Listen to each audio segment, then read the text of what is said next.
நண்பர்களே பார்த்தீங்கன்னா இது வந்து ஒரு ஒத்தக்கொட்டை பனங்காய். போன டைம் பார்த்தீங்கன்னா ஒரு வயலுக்கு வரும்போதுலேயே மாடாவுக்கு வந்துருந்தேன். வர வழியில் ஒரு பனை மரத்தில் கிடந்துச்சு.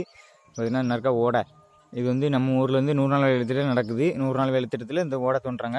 இதுனா இப்போ 2 நாள் முன்னாடி இதே மாதிரி வீடியோ போட்டிருந்தேன். இந்த ஒத்தக்கொட்டை பனங்காய் வந்து நிறைய பனங்காய் கிடக்குது. ஒத்தக்கொட்டை பனங்கான்னு மட்டும் இல்லை, இது வந்து கைக்கு அம்சமாக அமுக்குனாலும் பனங்காய் அந்த கையில் படாமல் இருக்குது.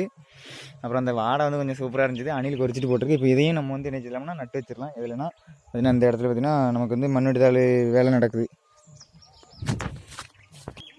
நான் வச்சுருக்காங்க பாருங்க, பூராமே செடி. இன்னும் இதுக்கு தண்ணி ஊற்றிருக்காங்க பாருங்க. நம்ம வச்ச செடிக்கு தண்ணி ஊற்றிருக்கான்னு பார்ப்போம். நம்ம இதில் தான் வச்சுருந்தோம்.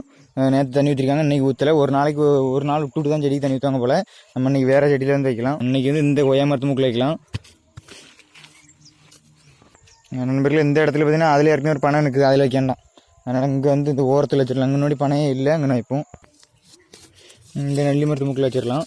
இது வந்து கொஞ்சம் ரொம்ப ஆழமாக்கணும். ஏன்னா இவங்க மண் வச்சு வெட்டும்போது மம்பட்டியில் தட்டுப்பட்டுனா பனங்காய் வீட்டுக்கு கழிட்டு வருவாங்க. அதனால் கொஞ்சம் மேலே வைக்க கூடாது. வச்சு தந்து ஒத்த கொட்டை பனங்காய் நிறுத்தி வச்சாலும் ஒன்றும் பிரச்சனை இல்லை. அழகாக தழுத்து இது வந்து கொத்தி போட்டிருக்காங்க இன்றைக்கி.